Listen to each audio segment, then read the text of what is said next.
we're going to be looking through a few different ways of doing time series and also forecasting, which is a natural application of time series analysis using R. Another big part of this workshop is going to be learning how to simulate data, because especially as models get more complex, it's useful to simulate the data to make sure that you can understand that the model is working as expected. And it's also a great way really to get a better understanding of what the algorithm that you're using, what the analysis or the model that you're trying to fit is actually doing. Is it doing it as expected? And you know, what do these parameters mean? If I change my simulated data, can I get, you know, does it match with the parameters that I'm trying to fit? We're going to start by using linear regression because I think it's a natural starting point, just to understand that when you do linear regression with time as a predictor, that's fundamentally time series analysis. And then there's some functions within R that help you to use a fitted model to predict new values. I also, sorry, I'm going to increase my font size to make sure it's clear here. Yeah, so I wanted to point out that really what I'm going to be doing is giving a very high level introduction to some pretty complex concepts and tools. The goal here is to put these tools into your hands, and then I mostly, within the context here, leave it up to you to make sure that you understand and apply these appropriately. I'll provide this this Forecasting Principles in Practice is an excellent textbook that's online, written by Rod Hinman, who has really led this area and the development of time series software in the R ecosystem. And he wrote the forecast package. I also wanted to note that there's a new package that they're developing called Feasts. It's something to keep an eye on, especially if you're starting to use tidy models. You can use either with the tidyverse ecosystem. And if you haven't heard of any of these, then don't worry. Forecast is, I believe, at least a decade old. It's solid, it's robust, stable, and it's much more widely used at this point. But this is something to keep an eye on. All the concepts will translate directly. And there are these, you know, there's the version 2 and version 3 versions of the text are very similar, with the exception of the different ways in which the code is written. So, you know, once you learn this, then it should be pretty straightforward to pick it up if you ever decide to use the Feast package. That's all. Those are just implementations of the goal of, you know, the methods that we're going to be describing here. So these are some of the libraries that you need to have installed if you want to follow on. So we'll just, right here, I've opened up my R Studio and found a new, opened up a new script, and I'll just start loading in these libraries. I need to coordinate myself so I can read along as I go. One other thing I'm going to do real quickly is to increase the font size, make it a little bit easier make sure everybody can read this, including myself. Okay. So we'll load up some libraries, some of which we won't get to till later, but it's nice to load them up in the beginning just to make sure that they're in. So most of what I'm going to start with is going to be the functions that are provided in base R that won't even use these packages, but put them at the top just because if anybody has any issues loading these, then now would be a good time to make sure that they're installed.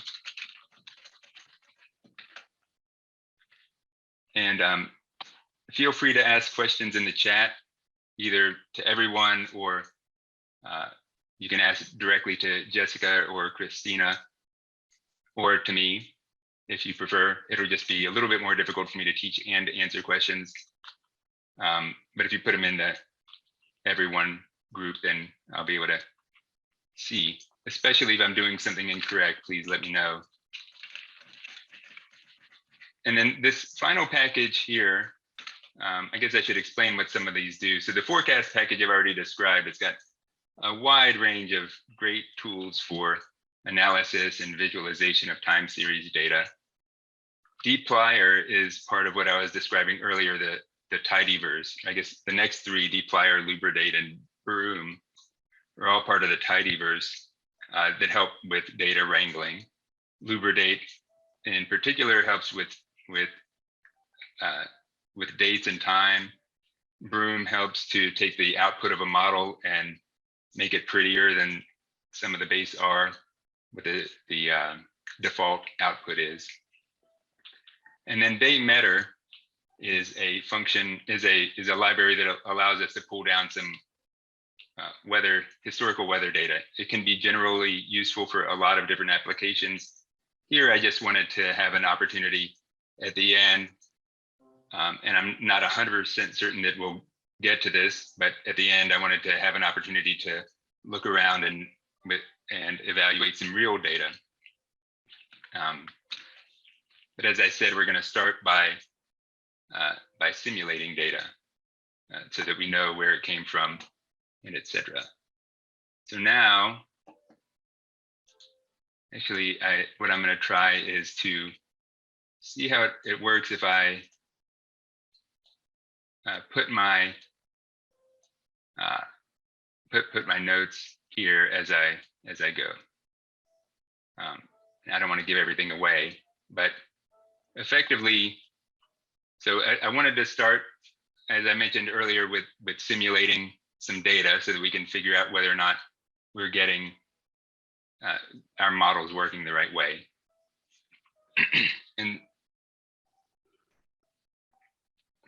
this is pretty much the simplest model that you can use. Well, it's not the simplest. The simplest would be to find the mean and standard deviation of a big pile of data. But in this case, we have a set of observations. We're going to have a set of observations which we'll call y, and it's going to change as a function of t. So this is, what you learned is a linear function which has an intercept of 1 and a slope of 2. So we're going to imagine that this is the truth of the matter. If we wanted to apply this to something in real world, well, it could be a fish, and it's born on day 0 with a mass of 1 gram. That's the intercept at time 0. And then every day it gains 2 grams. You may think to yourself, well, maybe it won't always grow at, most organisms don't always grow at 1 gram per day. That it will be a function of their size, but that's a more complex model that we'll get to later. Right now, we're just going to imagine that it's growing at this rate, and there's some error in the observation, as well as probably some natural variability in how fish weigh on a particular day, whether it had a rough day or not. So this is how we're going to simulate this time series. We create a vector called days, and we're going to look at from days 0 to 9. And of course, I need to watch this. And then we're going to have the mass of the fish, which is, I guess, we're going to create a vector, an empty vector with a length of 10 that we can fill up so we can populate it. And then we're going to go through and for each time point, or for each day, we're going to calculate the mass. It's this function that we looked it up here. So this is translating this mathematical function into code, which is something that I always found to be one of the most difficult parts of coding, was mapping these. but this is a way of doing it. A common way of doing it is to just cycle through every day. Let's estimate what the mass is. So on time 0, it's going to be 1 plus however many days times the slope, and then there's some error. One thing that you might want to look at is, what does it mean if I do sequence along days? What does that do? So that's 1 through 10. So what that does is that makes it so that even though our days start at 0, we can have, we can index that vector itself. So it doesn't really matter what the days are. If they start at 0 or if they start at 1, or if you skip, if it goes, if there's some regular interval in there. So this just gives us this number, so we can go through each element of that vector one at a time. So we create our for loop, each of those. We're going to calculate the mass at that time t is equal to 1 plus 2 times days, the tth element of day. So, and then this R norm, this is how we're going to represent our error term. We're going to, each day, we're going to take one, we're going to take one sample.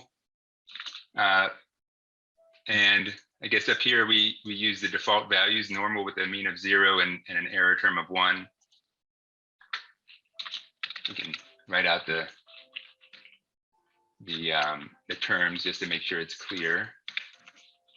And the standard deviation is equal to 1. I forgot to put this in there. So now we can go through that. And now we can put together a linear data that we can plot and model.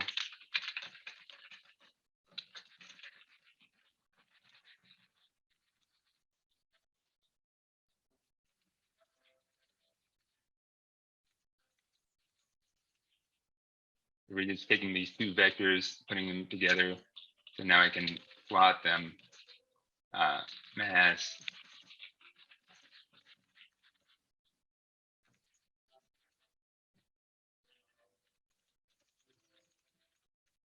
You can see down here, I can set the limits and the labels, but for the sake of speed, I'll plot this here.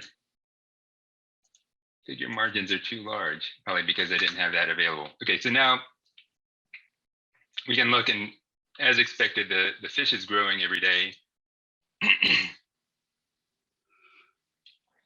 There are no days on which it actually loses weight, but we can imagine that it's possible that it could lose weight. So, and here I just added the labels so it's a little bit easier. And now we can fit a linear regression, which is, again, this here. I'm going to call this mod for model linear, and LM mass. So the way that we specify a model in R, we're going to be the 1 is plus days, is saying we're going to have an intercept, and then we're going to have a predictor variable day. So we're going to find the slope of that above, and then data equals linear data. Now, you may not be familiar. You may not commonly see the 1 plus in a model specification when people write it, because that's the intercept is often assumed. If you didn't want to fit an intercept, you have to do something like -1 in order to tell it not to fit an intercept. But so this part is optional, but I like to be explicit for the purposes of teaching. And so now I'm not sure what these warning messages are, but I'm not that worried. I think it looks like it has to do with the plotting window not being there. me see if I can pull out my plotting window so it is happy. This model, and we can look at the results by using this function called tidy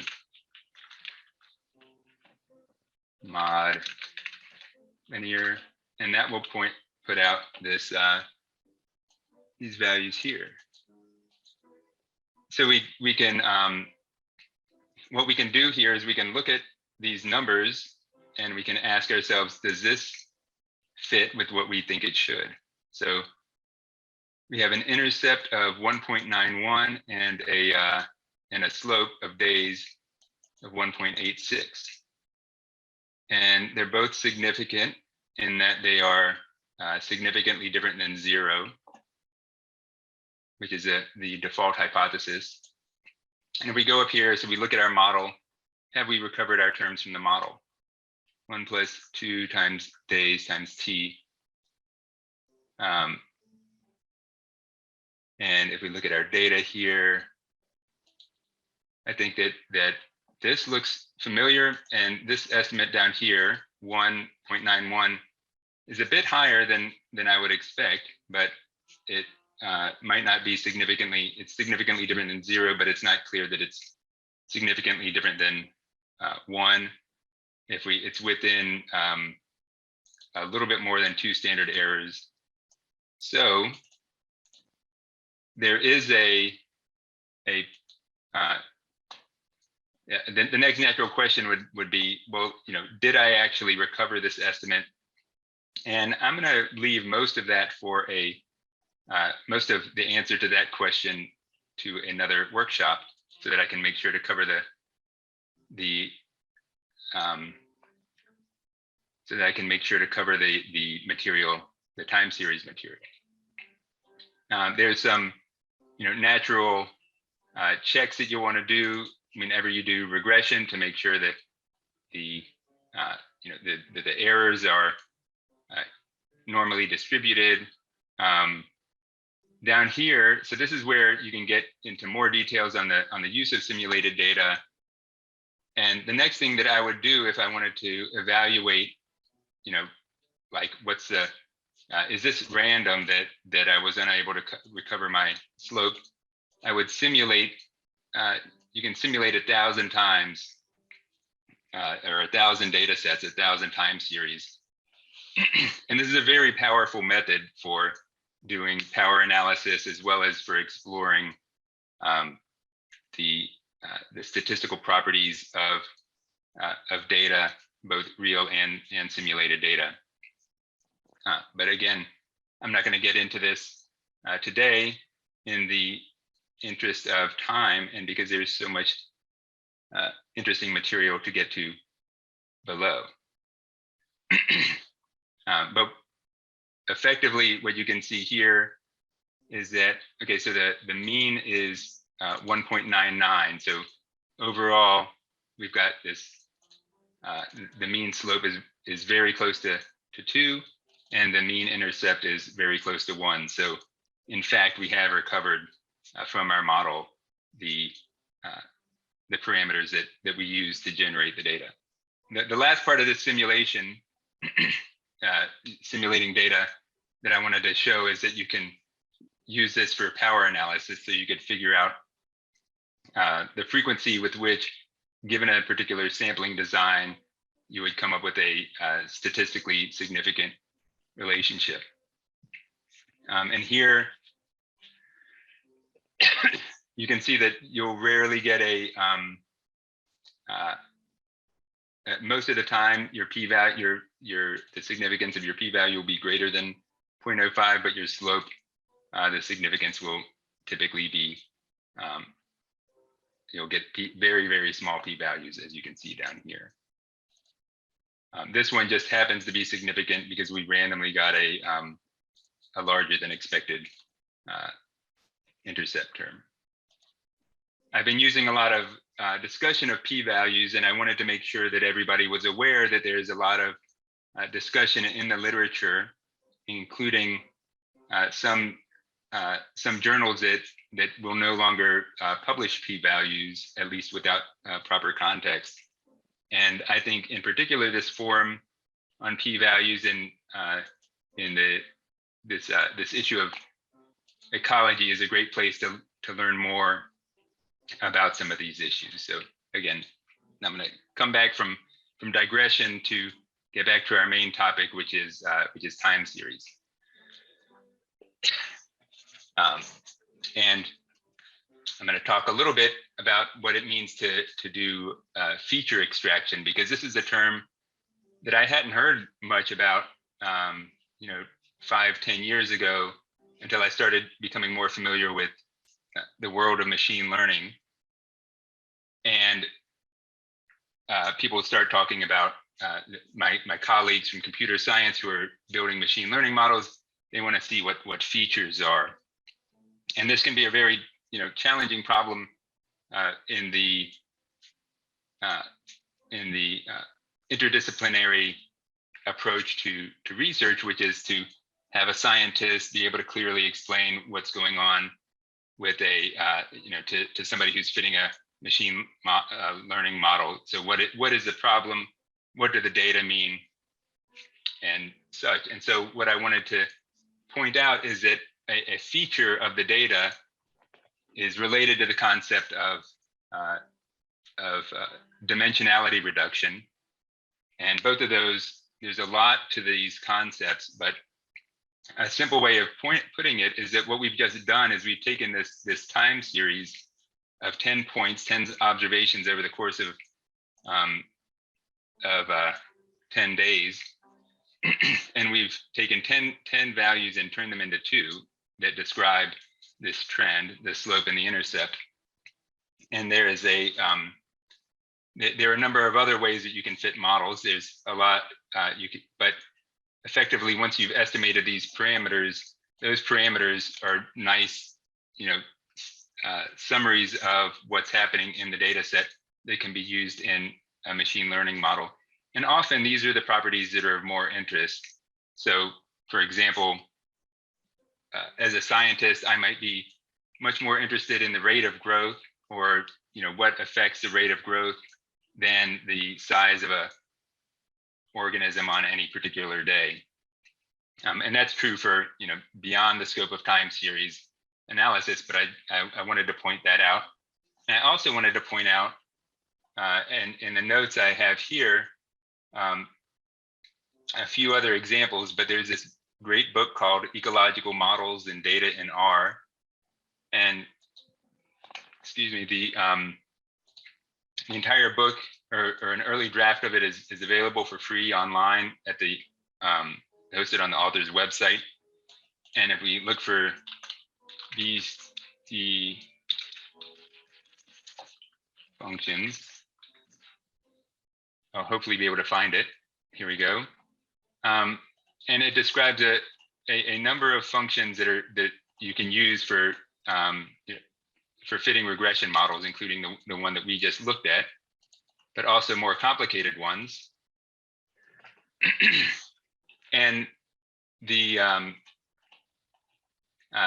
idea here is, or one of the nice things about this book is that it not only tells you what these functions are, but it also explains what the different parameters and what they mean. So how you can, once you fit all these parameters, you can find where the maximum is. You can find out where the maximum rate of change is. And those are all features of time series that are interesting. I would say much more interesting typically than the evolution of the variable y by itself. So that's why that's one of the reasons for fitting these models. So yeah, this is a great book, and I highly recommend it for a number of reasons, but one in particular is this chapter on understanding what different functions mean and what the parameters mean. Okay. Yeah, again, there's a lot of other methods for dimensionality reduction. Principal components is a very important one that also is not the topic here. But yeah, it's a huge area, a huge field, but I wanted to point out that one of the very useful things that scientists can do is take data and estimate these parameters that can then be used by others.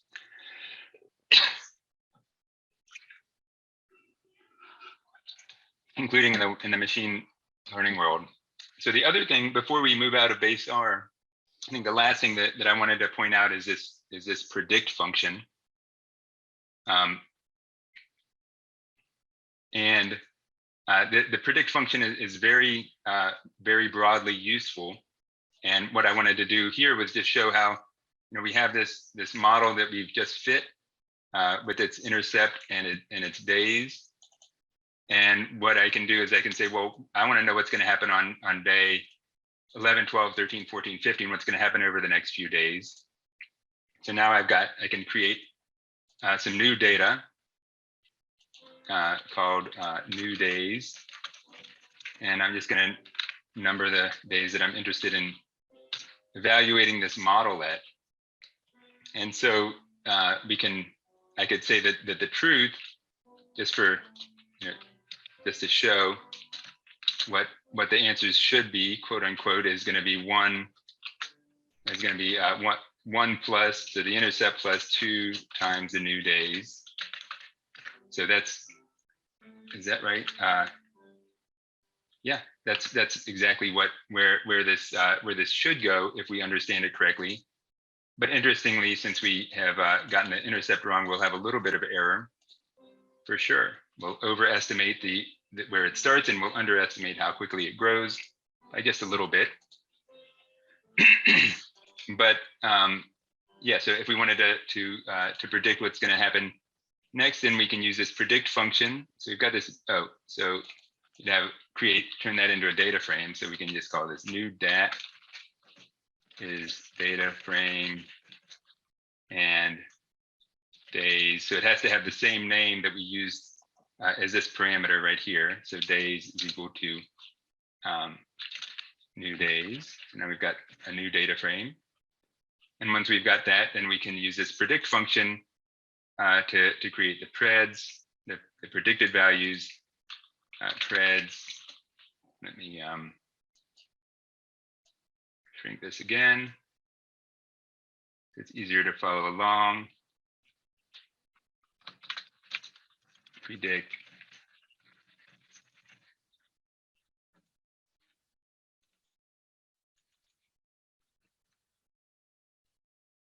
And then we can plot it out.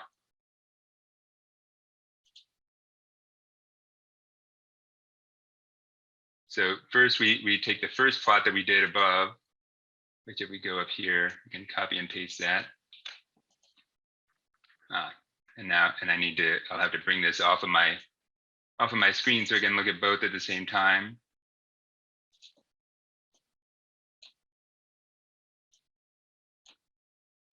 Okay, so I've got my plot here.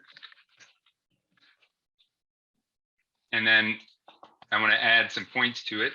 So, but I need to, first I need to make sure that my limits are wide enough to capture the new data. So I'd say my y lim is equal to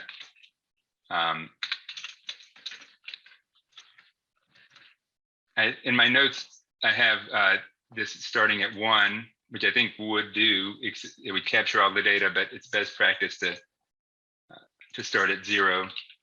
And so when it makes sense, C0, comma 15. So now I can plot that, and I might give myself pretend like I know what the data actually mean as the mass of a fish in grams.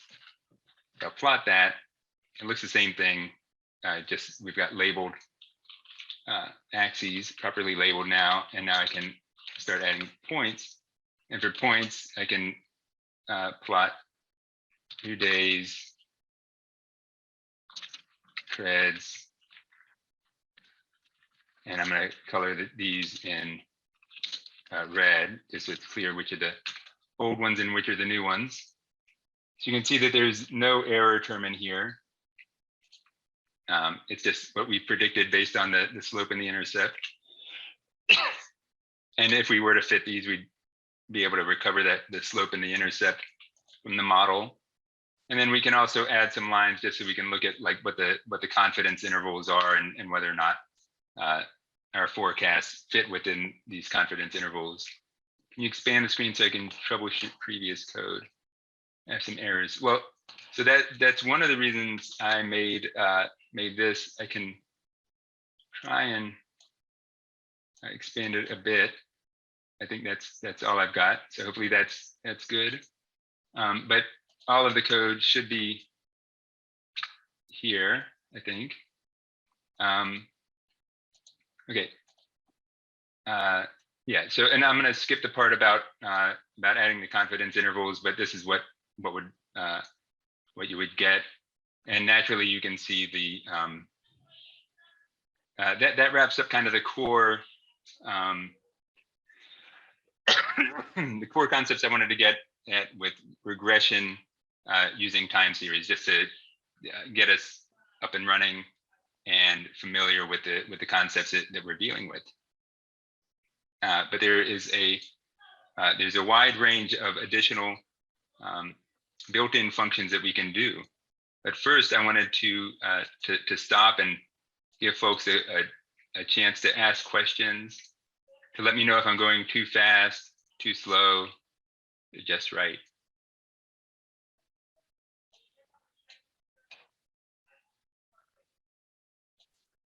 And I just wanted to let everyone know that I'm also following along with David and commenting a lot of the things that he's been saying, but and I'll provide that onto our GitHub repository as well at the end. Thank you.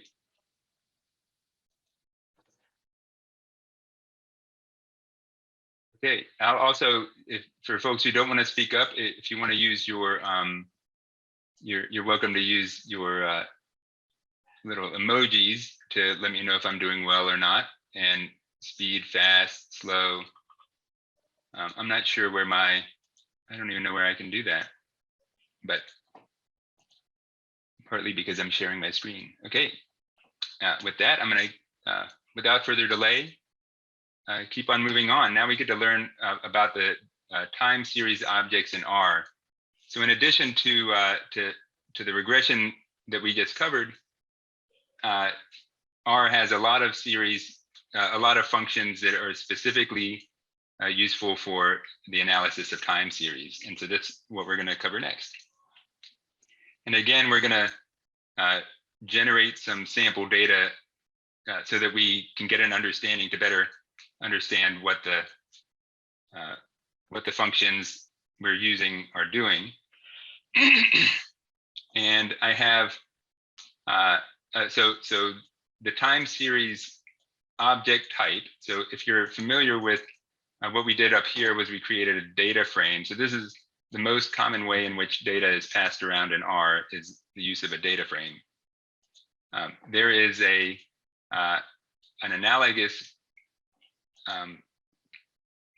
type of object called a time series object. And to learn more about the time series object, you can get to R's help using TS, and it describes what time series objects are. I'm going to show you how to take a time series and turn it into a time series object. And as I'm doing so above, we went through a for loop and we simulated data for each time point. Here we're going to do a little bit more complicated, create a little bit more complicated data sets. We're going to have 5 different data sets. The first we're going to do is we're going to simulate a data set where Y, and I'll keep on using the analogy or the imagining that Y of T is the mass of a fish, just for consistency. But we're going to assume that the mass of the fish, every time we measure it, is going to be some variability, but there's nothing that evolves in time. There's no relationship with time itself. There's another way in which that's not very biologically realistic, especially in this context. Usually things change in time in a somewhat predictable way. Either they're increasing or they're decreasing, or they change with the season. And if they're changing, because of some process that we understand, oftentimes today's observation is going to be similar to is going to be a little bit like yesterday's and maybe a little bit like the days before. And so that's autocorrelation. So if my weight today is half influenced by yesterday's weight and half influenced by the same noise that from this example 1, then you'd have an autocorrelation with a 1 month lag. Sorry, I said days. For the simulated context, we're going to be using months. It would be like this. So today's observation is just like is yesterday's plus some noise divided by 2. And we can also add a trend to this. So this is exactly the same function as above, except now we also have a function where it's t divided by 48. And I just chose 48 so that we have an appropriate scale, so that one term isn't outweighed by the other. So this is saying, so t is month. So if you're counting the months, every month you increase by 1/48 of that. So it's analogous to a slope of 1/48. And then now this is where it gets more interesting. And David, we have a question in the chat. Yeah, please do. Actually, I'll just ask you by voice. Maybe I can explain what I mean. Sometimes you have like emergent events, like all insects come out at once, and then maybe they all die, after they've mated or something. And so abundance on the next day is not correlated to abundance on the previous day, but definitely their life cycle happens over a period of time. So if there is no autocorrelation between yesterday and today, is time series still appropriate? Yeah, I mean, so I guess I'll say yes first, because you're using a time as a predictor. So any data set that has an element of time is time series analysis. But if the question is a model with autocorrelation appropriate, perhaps not. And this is where your understanding of the system is useful when creating the model. So in your example, an insect. So what's the what are you trying to predict? Insect abundance, or? Yeah, something like that, where like the numbers over time tend to fluctuate in a way that might be predictable with time, but maybe not based on the previous, like not in a sinusoidal way. You know what I mean? Yeah. So well, it sounds like part of your time series is still like, unless you only have observations before and after one of these mass die-offs or mass emergence events. Like in between that, there is still autocorrelation, right? Like if we were not talking about these kind of endpoints to the life cycle, would there be correlation between the abundance? Okay. Now we have to think of an actual insect system. So like, for example, in mosquitoes, you might have a lag with how much precipitation there was, like several days ago. And then the emergence comes out over time. But then if there's like a big rainfall event, everything will die because everything will get flushed away, like all of the eggs and stuff. So I guess this might be a little bit specific for this, but I think we answered my question in the sense that you don't have to specify autocorrelation within a model if you don't think that there is autocorrelation going on with the previous time period. Yeah, and then there's so time series is a huge area, but there some things that come to mind for the example that you just provided, and I'd be happy to chat in more detail about the problem if you would like outside of the workshop. But one thing that you could do is, rather than having time be this constantly evolving thing associated with this month and next month is you take your data sets and you make them, you have the time column be time since the last rain event. Then you can, model it as a function of time since the last rain event. That would be one approach. Okay. Another approach that sounds familiar or similar to that is predicting phenology, which is when do the leaves come up, or a problem we've been working on is, how green is the forest, and all winter long it's going to be brown, and then all of a sudden in the spring, once a particular temperature triggers begin to happen, then you have the greenness increase, and it increases to an asymptote, and then then later on it's going to start to decline.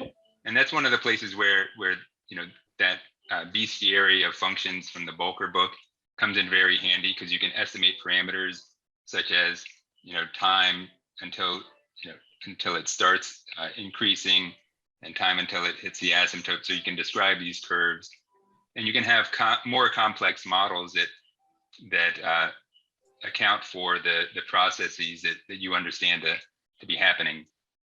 All outside the scope of this, but all very, very interesting. Okay, thank you. This is really helpful. Thank you. Okay, so so then we can look at this with the seasonal pattern, and what this does is this provides us with a repeating pattern over the course with a period of 12 months. That is a function of t, and then we've got some error. And then here we have the seasonal pattern and the trend. And you'll see why it's important to have all of these when we look at what we can do with the time series later on. So next, we'll take a moment, and we're going to create our data sets, our example data sets that we'll be using for much of the rest of the workshop. So again, well, I don't know if I mentioned this earlier, but you can choose any numbers you want to set the seed. Actually, I did 211 here. If you want your data to come out exactly like mine, like what you're watching here, then you set the seed, and everybody's random number generators will start in the same place. If you don't do that, then you'll come up with slightly different answers, and either of which is okay. But for the purposes of reproducibility and having consistent results, it's useful to set the seed. We're going to look at this over the course of 20 years, from month 1 to 240. And then we're going to, we can simulate this noise. So I didn't explicitly define this error term here, but we're using the same one as we used above, right here. It's a, standard normal. So everything's on the appropriate scale for that to make sense. And that's what's happening here. So we're going to just create one vector of noise so that we don't have to keep on randomly drawing it. It will make it so that each of our vectors has the same error terms. Each of our time series has the same error terms. So I'll just get my errors, R norm, length of months. And even though in the example I didn't say it, we're going to have a mean of 0 and a standard deviation of 1. This is where it's where mapping these equations down here becomes a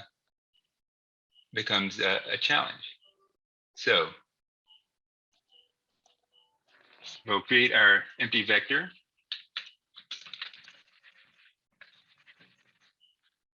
We can have the length of months. What did I do above?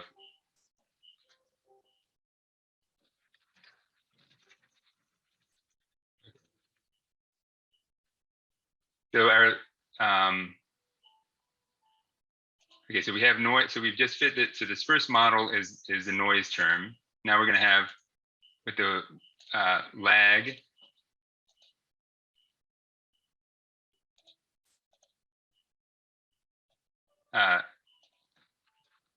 for t and 1 to length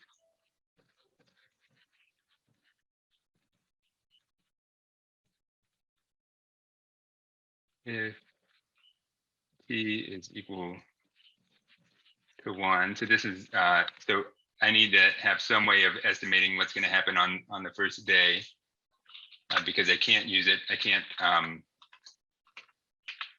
use yesterday's. So so I can't use yesterday since it's the first observation. So we'll say lag of time t is equal to our norm.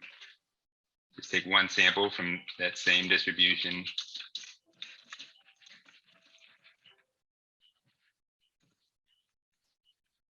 And then otherwise, the lag of t is lag of t minus 1 plus noise of time t divided by 2. Okay, so this here is fitting this the lag model, the 1 month lag model.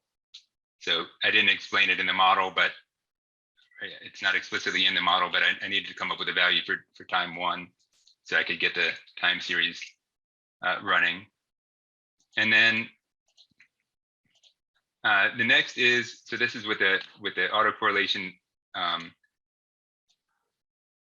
and a lag of 1.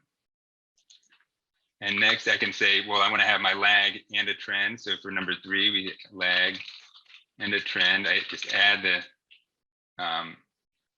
that term to the t over 48 to the lag. So I'm going to say lag plus months divided by 48.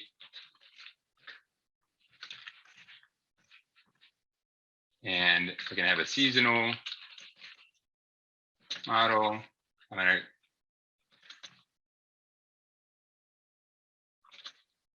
and with apologies, I had I actually did this one differently. So this doesn't match up 100%, but probably for the sake of having making sure that this signal was clear enough for the examples below. So 2 times this increases the amplitude of the seasonal effect. 2 times sine, and then now we could do 2 times pi times months divided by 12, and we'll add the noise term to that. And if we want to add the trend term, we add the seasonal plus the months 48. So of the models, so we can see that they share terms. So the trend term is always the same. The periods are the same. The errors are the same. The only thing that differs is what are the processes, or what are the components, what are the terms or parameters that are influencing the data. And again, this is all simulating it so that once we have put together our time series and we start to analyze it and we start to apply some analysis, we understand if what we are observing is if the results are consistent with the data that we generated.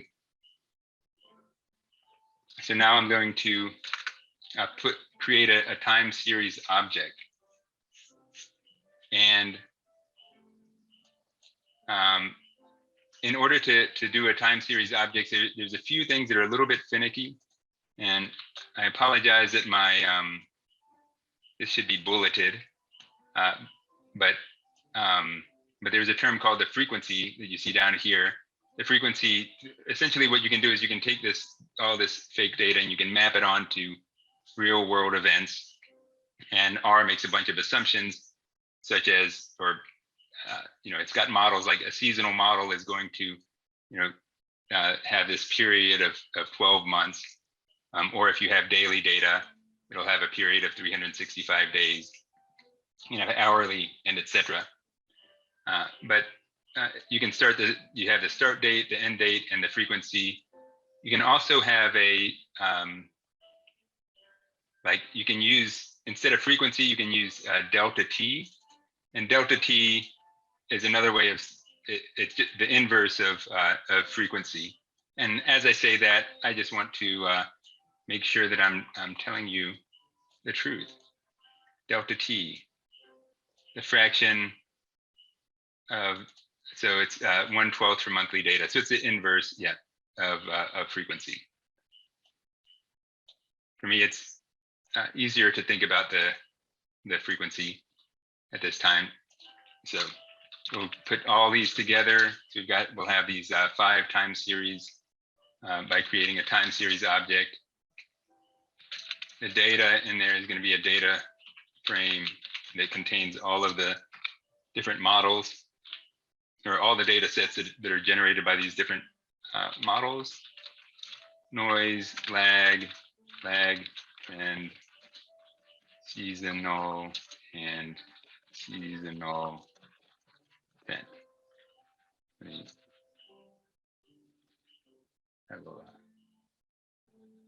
try and get these all under the right down here, just so I don't have to keep on scrolling off the page. The time series, and we need to specify the start equals 1982, and the end equal to 2001, which is 20 years that we simulated, and the frequency equal to 12. So now we have a time series object. Oh, I forgot to evaluate all of these. So start with set seed again. Let's make sure. Okay, so now I have got my time series object. I can look at class of all. This is MTS, which means multivariate time series. I've got 5 in there, 5 different time series in there, a time series and a matrix. So fundamentally, underneath the hood, this isn't a data frame, it's a matrix. And the key difference between a matrix and a data frame, the important thing to understand is that a matrix or an array is typically is numeric. It's all numeric. Every value is equal, has the same, I don't want to say they can have different meanings. They can be different variables, but they're all numeric and they're useful for doing math, as opposed to a data frame, which is unfamiliar often to people coming from other programming languages, in that it provides the same type of rectangular shape of data, but each column can be a different type. So you can have characters in one column and factors in another, and numbers in another column, and so on. And but underlying this, so we've got a matrix, but R understands it as a time series object that can then that you can then apply some functions to. And you may be wondering, well, what can I do with a time series object? And one of the things that I often like to do when I have some object in R that I don't know what I can do with, is I will say, I'll use this function called methods, and the class, let's see, we can say class equals time series. And this will give you a list of all of the methods that are available for this type of object. And you can do this with anything. If we looked at we have this model up above, mod linear, we see that's an LM. You can do the same thing with class equals LM. And you can see they often, there's a plot method that will work. So the same function plot will work on a data frame as will work on a model results. It'll give you a different result. It'll use different stuff under the hood, but ultimately these are functions that will work on either. And so you can look at these, you can ask questions, what do they mean? But we're not going to do that here. I just wanted to show that that's something handy. We will use the plot here, so we can start looking at this. Plot all. So it has applied the plot function for time series. And now we can see all of these, and we can ask ourselves, well, is this what we expected? So the noise, this looks kind of like random error. I might want to test whether or not that's truly random error, but if we look at the noise compared to the lag, we can tell that this noise is jumping around much more frequently than this one. This one kind of follows, the next jump isn't going to be that far from the previous jump. This lag trend, again, the errors, since we kept the errors the same, we can see like the error here, which is high in this noise, goes through all of these data sets, and then we can squint appropriately or use the appropriate statistical methods to uncover the other processes that are undergoing this. So underlying our data sets. Here we have the lag, which has smoothed it out a little bit, as well as the trend. We can see a distinct seasonal pattern. If we counted these, there'd probably be 20 peaks. And here we've got the seasonal trend with the seasonal pattern with a trend.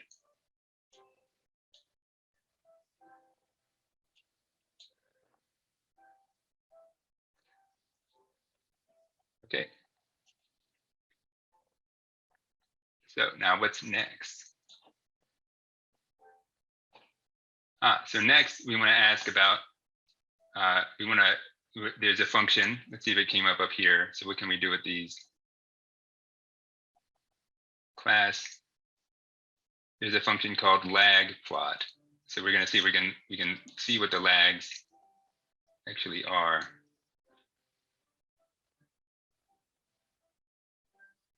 I have to say I'm surprised that that lag plot didn't come up as a function here, but that's okay. It is a function that we can apply to this object called all. And what this is going to show is so a lag. So above we did a lag of 1. So we said that the the observation at time t is a function of the observation at time t minus 1. So that's what built a lag into here. So we can look at this and we can say, so we can look at a lag plot, and we're going to go for, look at all of the time series at the same time. And we're just going to do a subset of the potential lags. We're going to evaluate, lags at a lag of 1, lag of 3, 6, and 9 months. So we'll say all, and then set the lags equal to C1, 3, 6, 9. Okay. So this column has the lags of lag 1. Is a plot of it's a scatter plot, and what this is doing is this is showing you what the so effectively what our model does is it says, well, let's use y at t minus 1, so last month's value, to predict this month's value. And so this is saying, this is our predictor and this is our observed value. So we're going to say, so y at t minus 1 versus y at t. So that's exactly what this is showing. And so we can, this is what happens if you've got noise. If I didn't have this noise example, then it might be difficult for me to see whether or not this lag, there's some influence of this lag on the current time. When you have this trend, you can see that there's, a very strong influence of yesterday's, as well as the influence of 3 months ago and 6 months ago and 9 months ago. When you have a seasonal pattern, you can see that yesterday's, sorry, I said yesterday, but I meant last month's value does influence this month's value. If we looked at the error, it might be slightly less than that because it doesn't have the same inherent lag. It's not consistent. But you can see that 3 months ago, it's almost more dispersed than this. These are properties that you could test with the appropriate statistics. But now we get to lag 6, and we see that this relationship has shifted. So if we imagine a classic time series is like the mean temperature of the day, or the monthly mean temperature, what you observe today, if today is December 15th, and we think back 6 months to, I guess, June 15th, then it's going to be, the opposite. So that makes sense to have a negative relationship. So that's one diagnostic that you can use just to look at all of the different lags. You could even look at, if you wanted to, although this might get a little bit crowded, you can look at it for all the, all of the different potential values. And now this wrapped it around. I'd rather have them all on the same, have all the noises, but it doesn't want to let me do this. I could ask it to give me the right number. Let me just try 1 through 8. Let me see if that will give you a nice look. Noise. Oh, it still wraps around. In any case, yeah. So that this doesn't help. And but it could help looking at one particular time series. But so I wanted to show you that flexibility. And these are all parts of exploring the data to understand what your model might look like. So there's another important function, which is autocorrelation. So we can look at the correlation between y at t and y at t minus 1, and see what we get. So so the function ACF is it estimates the autocorrelation, and it generates a plot. So we look at the noise ACF of all noise.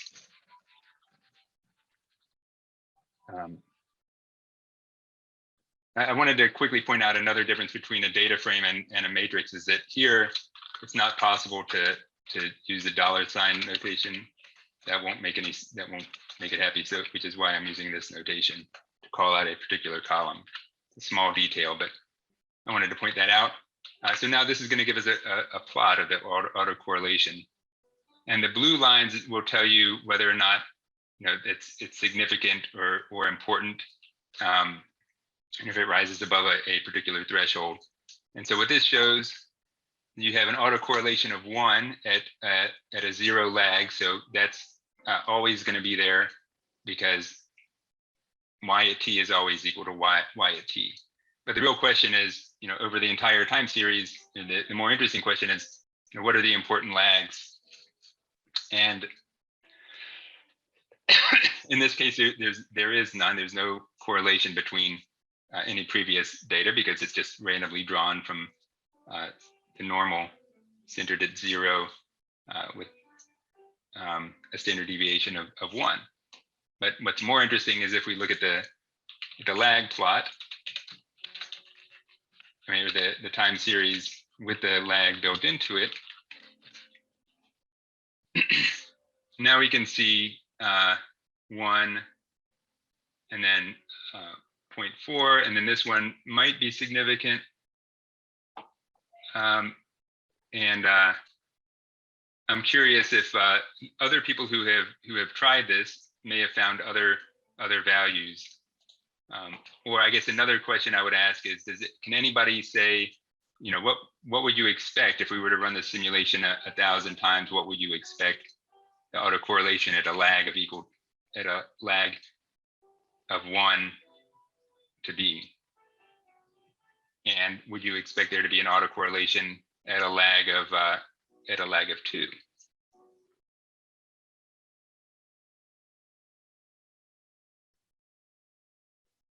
Those are great questions. Thank you for asking. let's see.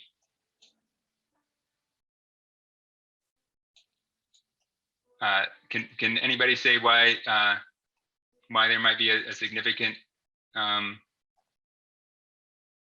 lag after two time steps, even though we built in a lag of only one? Any hands raised? No hands raised.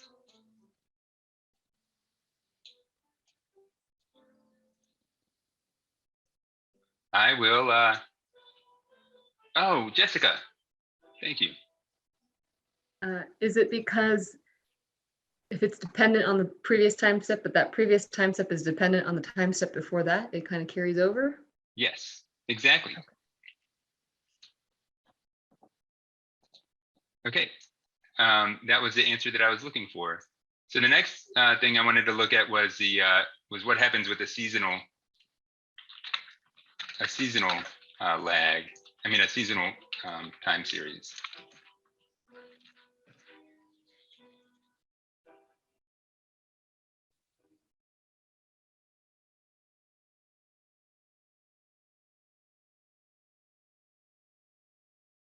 And is this as expected?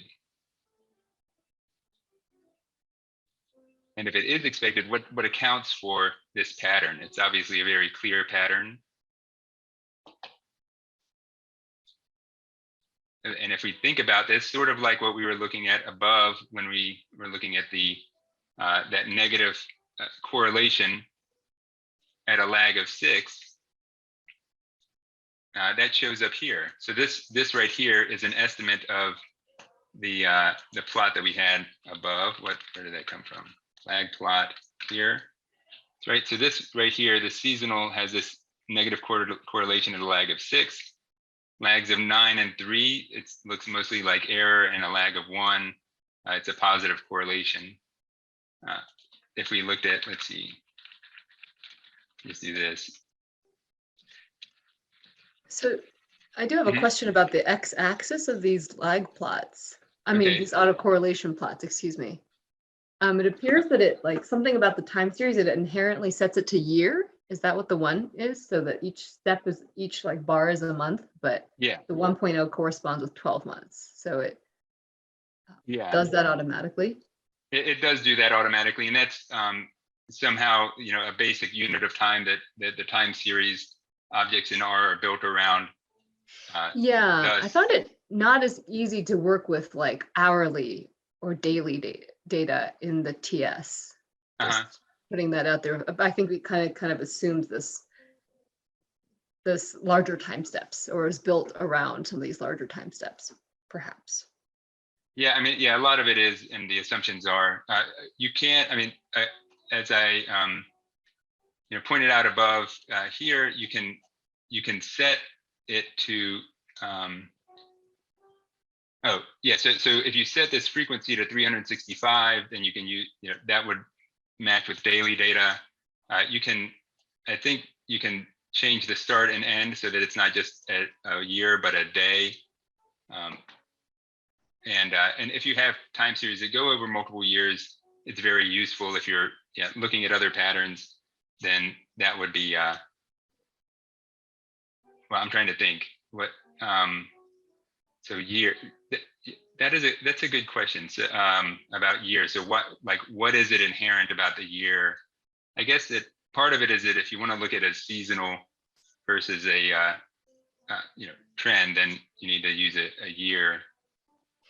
It became kind of more obvious when reading the text that you recommended, the Rob Hinman forecasting book, that economists apparently deal with a lot of monthly data and seasonal trends, and that's the kind of time step that I think most of the examples were in. So sometimes I had trouble when I was working through that. I had some trouble like translating it to hourly or half hourly or whatever time scale I was working on. Doesn't mean it can't be done. It's not a direct one-to-one. You can substitute some things in there and it just goes. Well, I mean, I think, like, so if you wanted to have hourly and you put in here like 365 times 24, then that would appropriately like give it the right frequency. But again, if you're dealing with like over the course of a week, hourly data, then this the concept of mapping it onto an annual data model would not necessarily be useful. So anyhow, I wanted to get back to this. So the so this is just with the seasonal trend. You can see how over the course of the year, you go from positive correlation to negative correlation after 6 months, and then back to positive correlation after 12 months. And that is what we see here. Okay, so without further ado,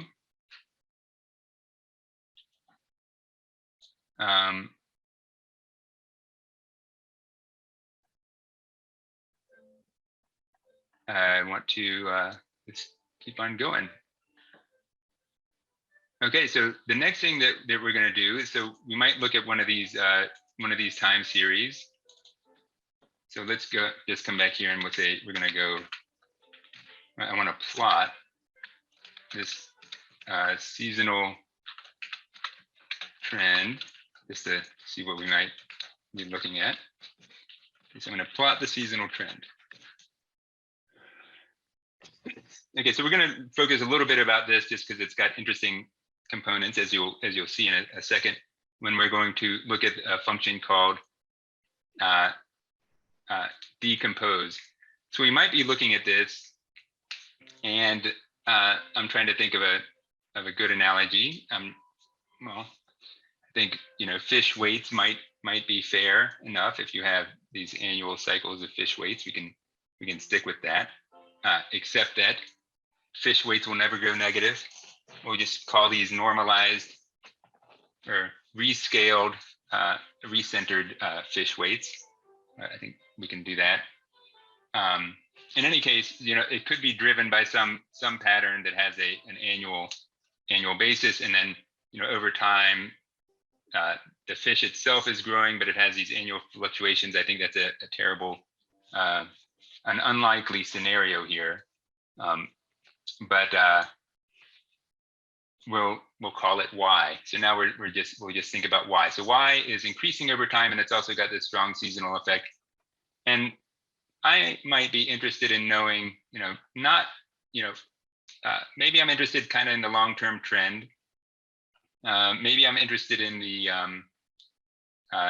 in the relationship or the relative strength of the seasonal versus the trend.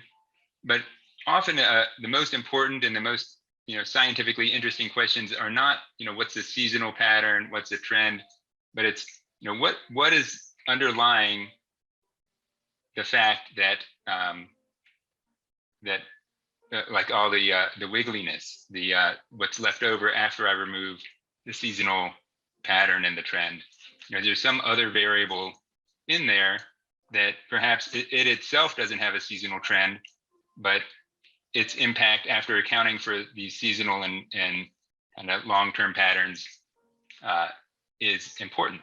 So if you wanted to ask that question, you would want to take this time series and do what's called decomposition, time series decomposition. So this time series actually has multiple parts. And if we remember the equation, if we look back at the equation that we use to generate this, so we've got one part is the seasonal part, and the other is this this trend, and then we've got this error term. So we want to do, and now the question I just posed is, well, we call this error, but is there some other variable out there in the world that we could use to that explains at least part of that error?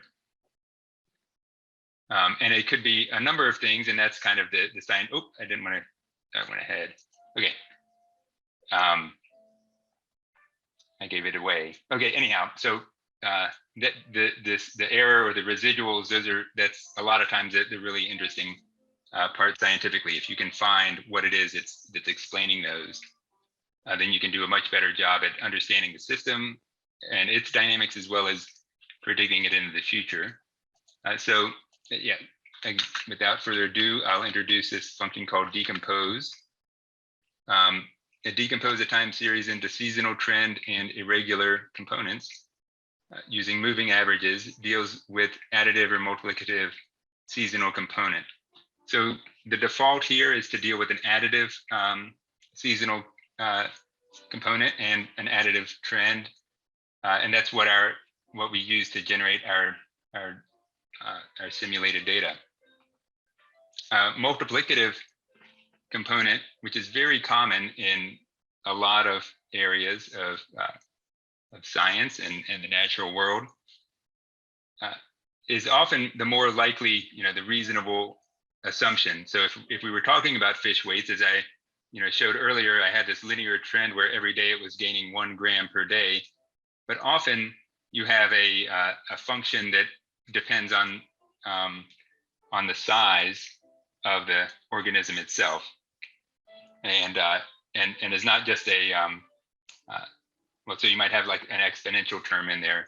It's a function of the size. So yesterday, with some exponent, with some term, would have yesterday's weight multiplied by something multiplied by time. So it's constantly incrementing on itself. So the mass yesterday influences what happens today, not in an additive way. You're not just adding another 2 every day, but you're adding another 2 times the size of yesterday. So that's all to say, we're not going to get into that. We're going to assume everything's additive. We do our, have this handy in case we need to check on decompose, and you can see that there's 2 different decompose functions, but the stats is the most common. Well, that's what we're going to be using. And you can see it's got a few functions. A few arguments. You can say whether it's additive or multiplicative. And we will get into that into these other aspects later. So first we'll start just with a straight decomposition. I'm going to call this decompose for not too inventive, but we're going to decompose this all into a seasonal. We're going to decompose that, and now we have an object to learn about that. So it's a decomposed time series, and we can also what happens if we summary some of these things I like to do to figure out what's in there. Okay, so I've decomposed the seasonal trend, and it's got these other components. It's got X seasonal trend, random, figure, type. Well, let's now let's plot that and see what it generates. Okay, so this is plotted these different vectors that came that were generated by the decomposition. So we have what we observed. So this is, I think, exactly the same as this, just spread out here. And then we have the trend. So you can see that it is increasing with time with some error. And I expect that this value right here would look the same if we looked at all trend. We can squint our eyes and imagine. Nope, noise. Nope. Sorry. I'm going to skip that part. That was an unplanned digression. Okay, this is a trend. This trend should have a slope of 1/48. Let's think if we have 240 months roughly divided by 48. Okay, that's 4. We'll go with that. Will be, so 240 divided by 4 is 12. Divided by 4 is 60. Okay, back to the script. This should, so let's see, the trend. What is the slope of that trend? Now I'm really curious. In order to find that out, I'm going to,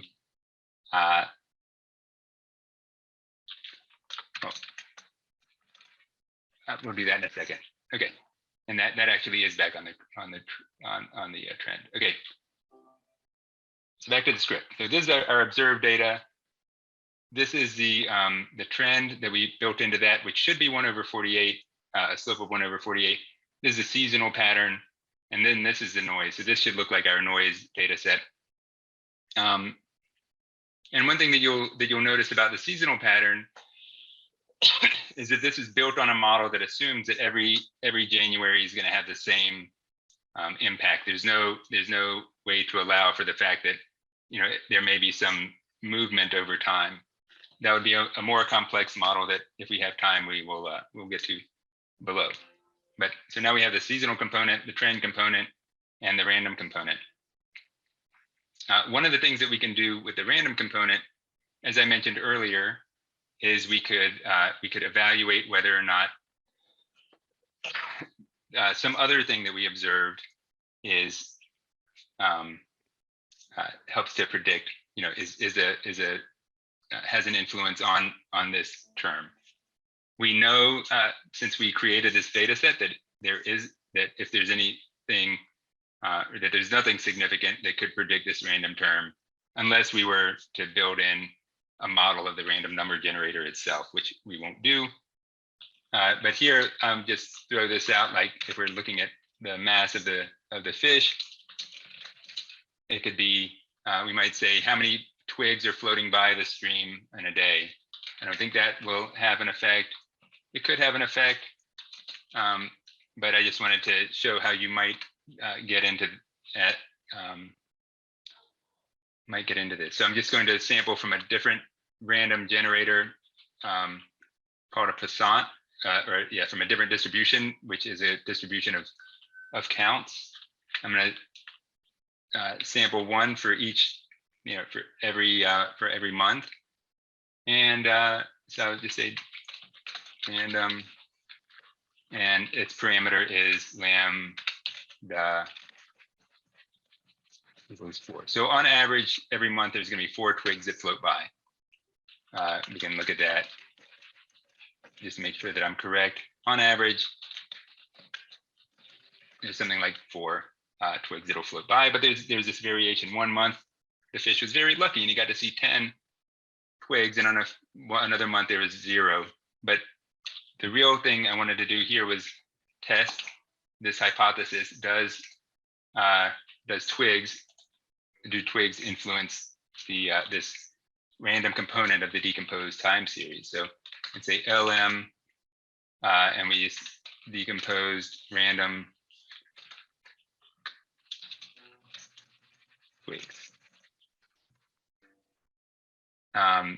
And we can look and we can get if we use this function tidy, it will tell us whether or not these are, so this says that these are very small values in the big scheme of things, if there's the coefficients of these parameters, but are they significant? What's the error? What are the statistics? And you can see that, there's small values, there's a lot of error, and the p-values are not significant. So there is no effect, as we might have expected. But we may want to look at, we may have a question like, well, is it, what if we didn't know that we had generated this trend, we might want to say, okay, well, what is the change over time as a function of month after accounting for the seasonal effect? So we'll fit a similar model. So we'll go up here, and instead of fitting the random effect, we will do the trend. And instead of trying to predict the trend, we will predict it with months. And I'll just show you what. So months, this will not work because the time series is longer than the decomposed time series. So if I looked at the dimensions of all, right, and the dimensions of decompose of this is 229. That'll be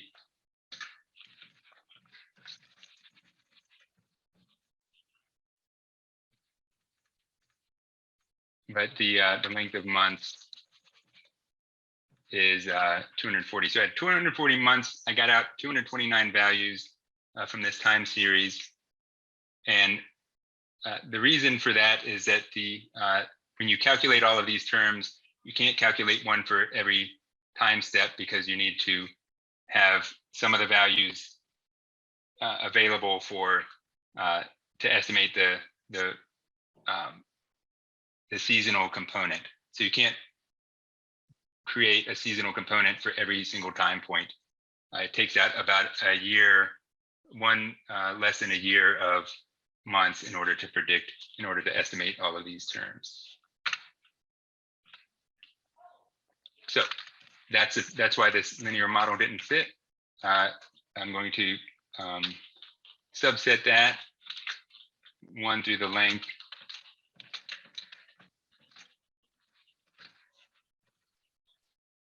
Okay, and now we get this function which says that we get these results which say that indeed month has a significant impact on the intercept, which is not as interesting as it having an effect on the trend.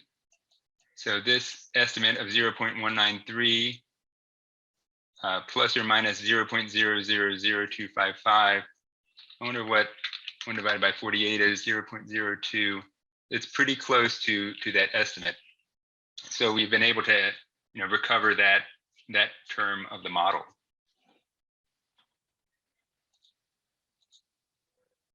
Let's see. It's going to take a second to see how everybody's doing and if there's any questions.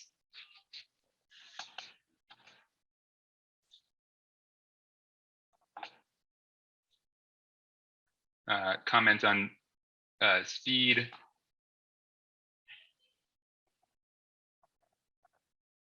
Let's see. Okay. Get 1 thumbs up.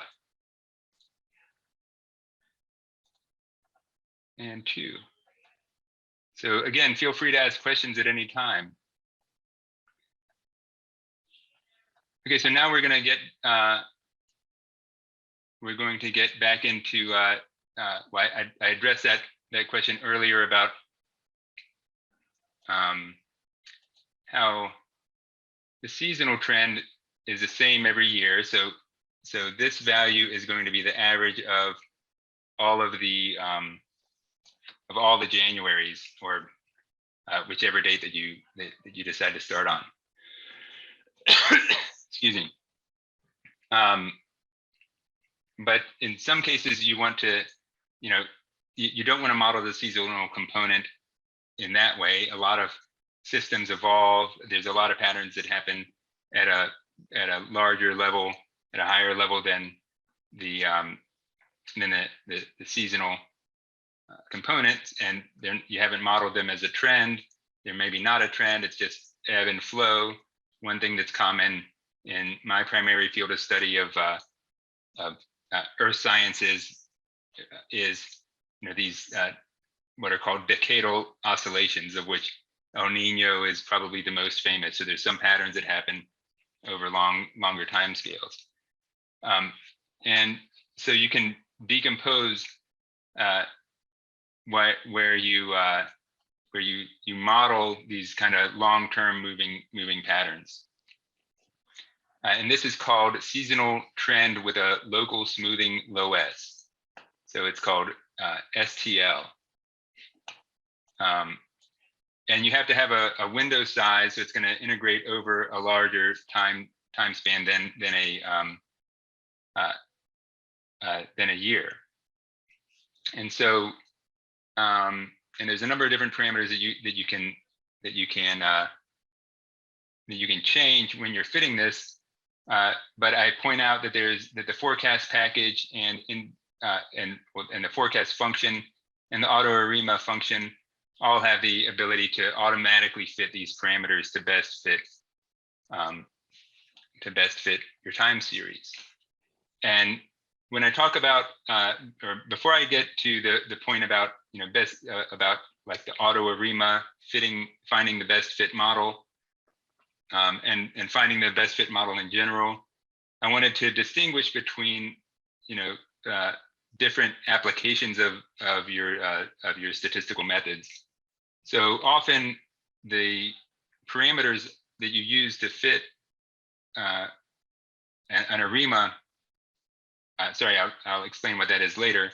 But the parameters that you use to fit a time series are not of primary interest. If you're forecasting, you can fit as well as you can. Often the goal is to figure out what are the patterns, find the model that fits the best so that tomorrow's prediction is as good as can be.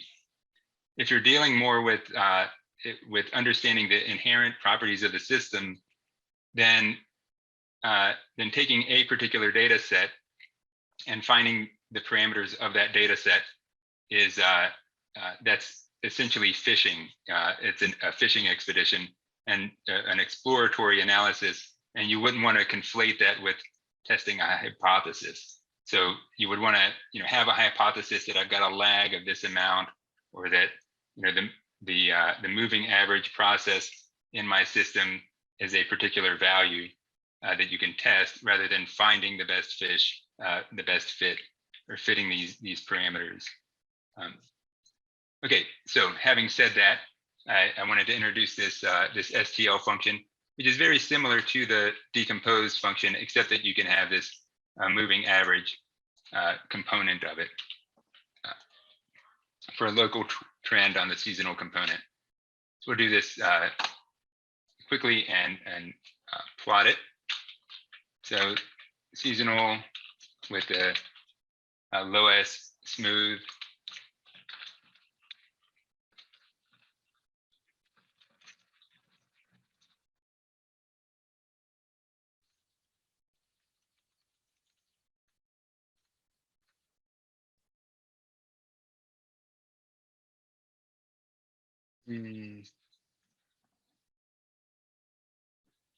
Not find the function. Oh, wait, that's not what I want to do. I wanted to do this is okay.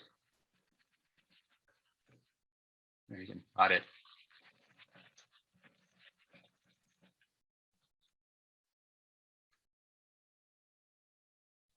Another application of this is that you may be interested in, again, like if you're much more interested in saying, what is the what are the predictors of the remainder, or of this unaccounted for of this right here, then you're going to want to be able to pull out the obvious patterns, a set of patterns, and predict the remainder.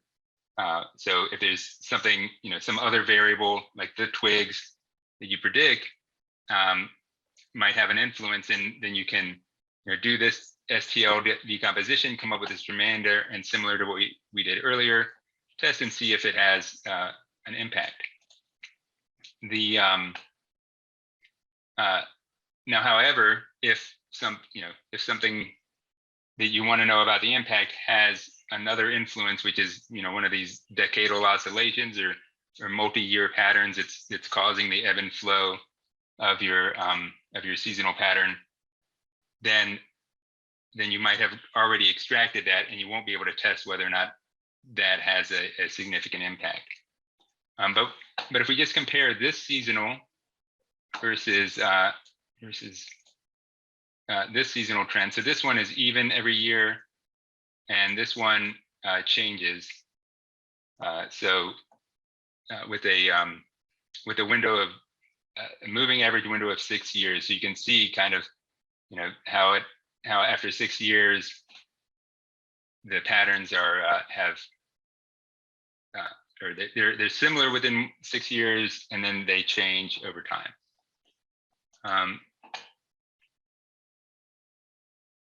So let me see. to make sure we get to the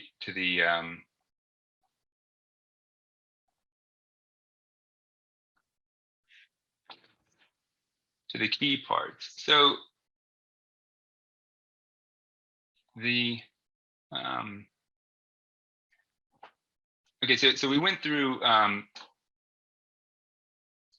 I mentioned the term ARIMA, and I haven't explained it yet. So I did want to take a chance to explain this, because when you talk about time series, you will frequently come across this idea of an ARIMA model. And so, and this is really well explained in the Hinman text. I highly recommend that you check that out. But often you'll see, something specified as ARIMA, and then you'll have 3 numbers.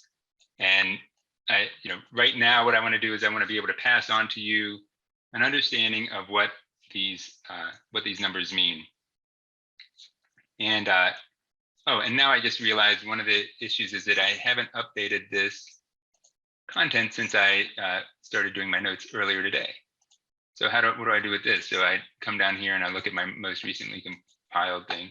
I promise to update these later. I just gave myself a few more notes for the explanation to make sure that it was clear. Okay. That doesn't count. Okay, that didn't work. Pretty sure I did that. Let me see. So I gave myself the notes.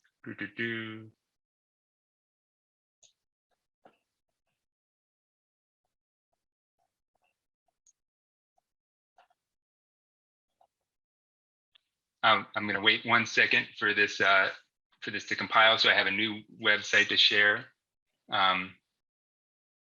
Here we go. It's almost there. Okay.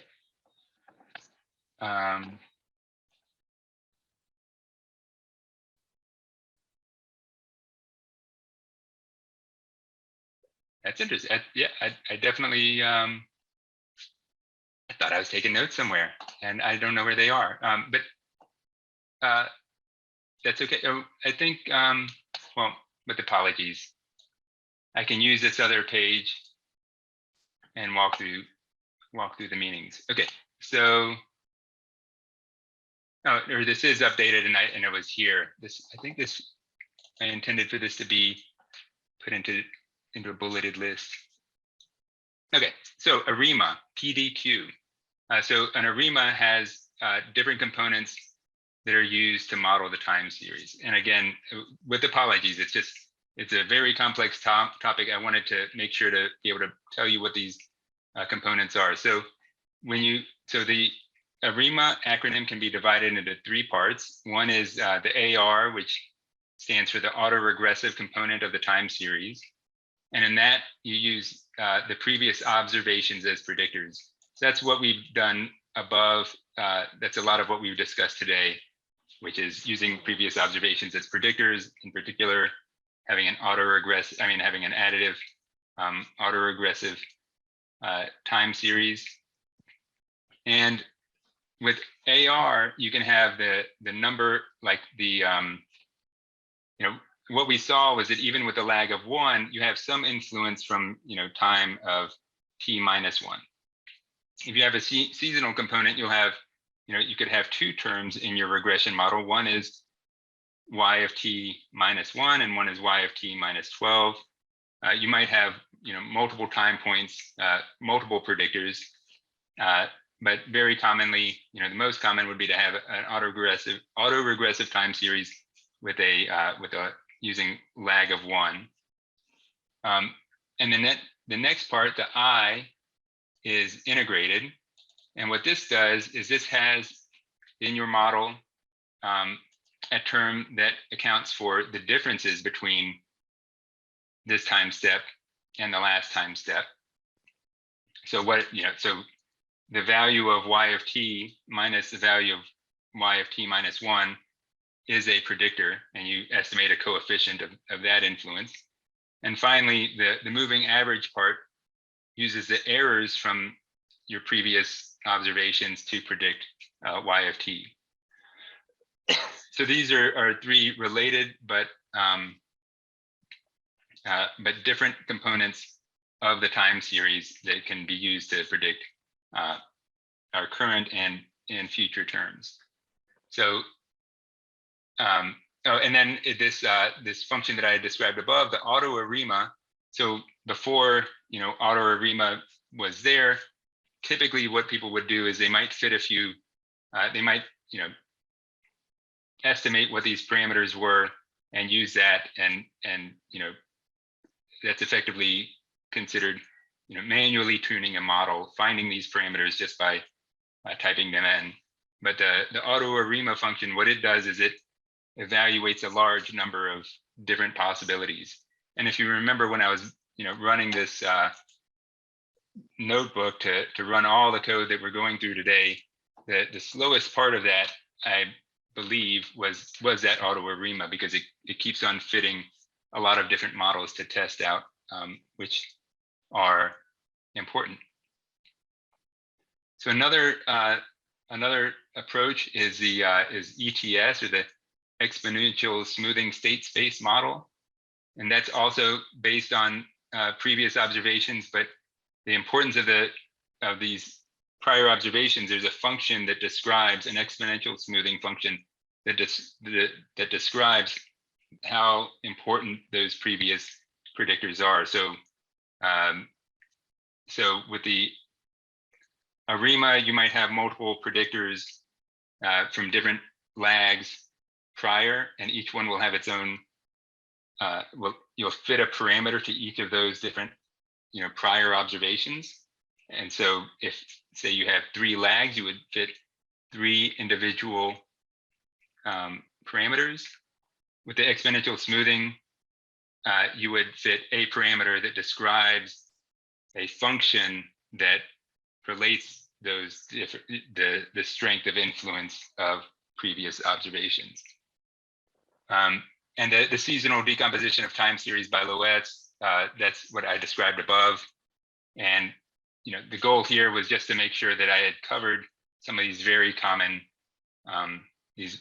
functions. Again, I want to be able to put the tools into your hands, which is what we do below in tools for forecasting. So in this forecast package, there's a wide range of handy functions. Well, first I wanted to talk about generally some ways of forecasting. One way is to and this is kind of starting from the simplest to getting more complex. So the simplest way is you have a time series. You say, well, tomorrow is going to be just like today, and maybe add some error.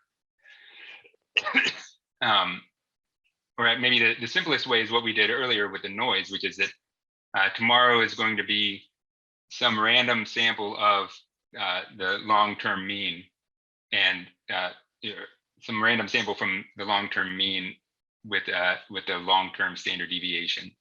Or tomorrow will be the mean. Probably my best prediction using this model would be estimating that tomorrow will be the mean. Relatedly is estimating that tomorrow, December 16th, is going to look exactly like December 16th from last year's December 16th. So the mean temperature tomorrow should be the mean temperature, the same as the mean temperature on that date from today. Those are relatively simple, and the ones above, fitting it with kind of the seasonal, or the mean from this month as we did above, plus a trend. Those are all relatively simple models that we can use, and in many cases will do a very good job of predicting. And when I say in many cases, I mean there are a lot of systems that have enough stochasticity or so much random, such a large random component that it will overwhelm a very sophisticated attempt to model.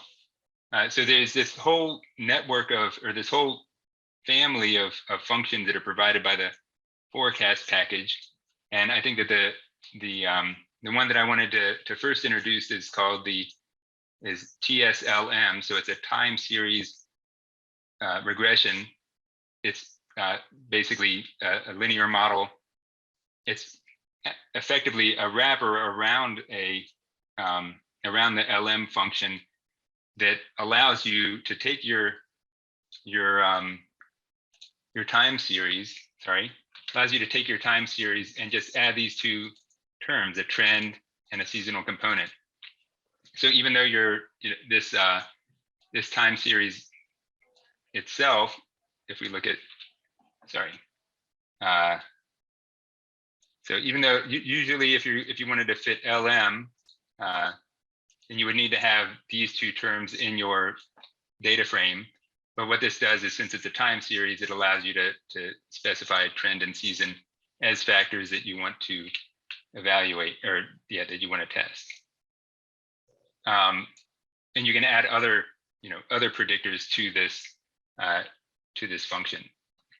And here it comes up with a parameter or an estimate for the intercept, as well as this is the slope, which again we had recovered up above. And then for each month, it comes up with another, with the effect of that month. So we can see, that month 1 or month 6 has a negative influence, and month 1 has a positive influence on the value that we're looking at. So with that, as we're wrapping up with 6 minutes to go, there's a bit more here. The key thing, the next thing I wanted to point out, so I wanted to introduce this. These other functions can be used in a similar way. And then much like we learned about the predict function earlier, we have a forecast function. And the forecast function takes it takes this time series, this fitted model, and you have a H parameter that can say, I want to predict out 20 future time steps, and it comes up with this, with their forecast with some uncertainty bounds. So with that, I appreciate everybody's attention. Hopefully it was informative, and I'm happy to stick around for if there are any questions.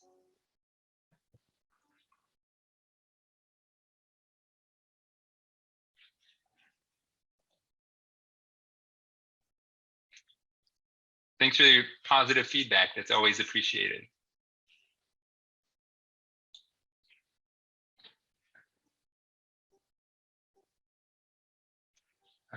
Yeah, so hopefully I feel like I've gotten through enough to help you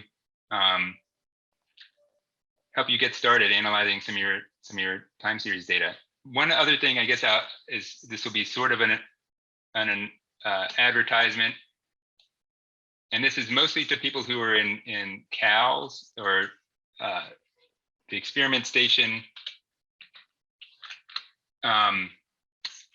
Yeah, so if you're in CALS, the College of Ag and Life Sciences, or the experiment station, or VetMed, or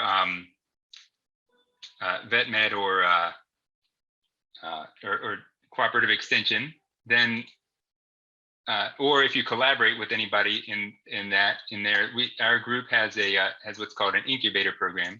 So one, you can everybody's welcome to come to our office hours, but we also have what's called an incubator program, which often comes out of office hours if there's a problem that we can't solve within the scope of office hours. And this is a mechanism by which we can provide up to 80 hours of support.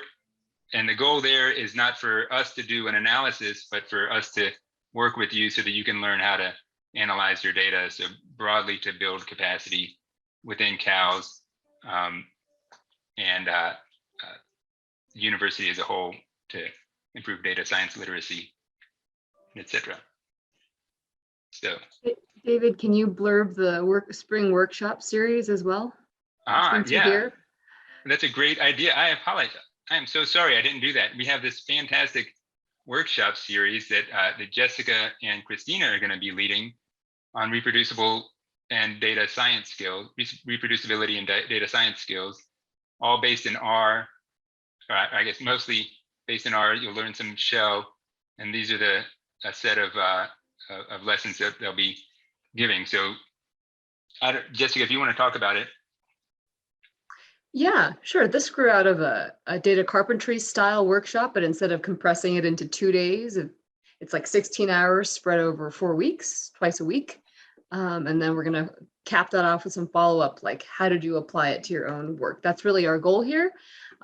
All this material is already available online in many different, we've provided our format of it. There's other people's lessons of the same materials. It's all from the carpentries, as I said, but our goal is to help people actually apply these principles into their own work. We realize there's generally a gap, and sometimes there's someone helping at the front end to teach you how to use the work, teaching the workshop, and there's other people who are like, yeah, I already use X, Y, or Z tool or method. Don't you know about it? But that gap in between of how to change over your workflow to be more reproducible, to be more well documented, to use version control technology. That's what we're hoping to get a group of mostly, I think we're mostly targeting at grad students and postdocs, but all are welcome to apply. And it is, because it's funded through the Hatch funds, it is targeted at the ALSVCE. Man, I don't know the acronym as well as I should. ALVC. ALVC. Which is a division that includes CALS. Yeah.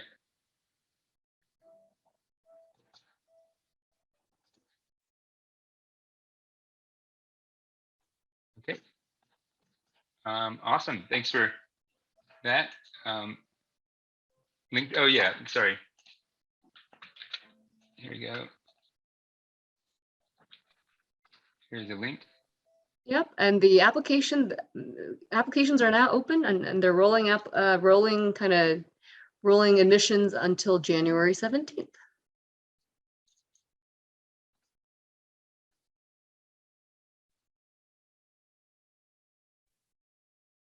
Okay, and we will be posting this and sending out the link to everyone. We'll be posting it on our group's YouTube, the recording.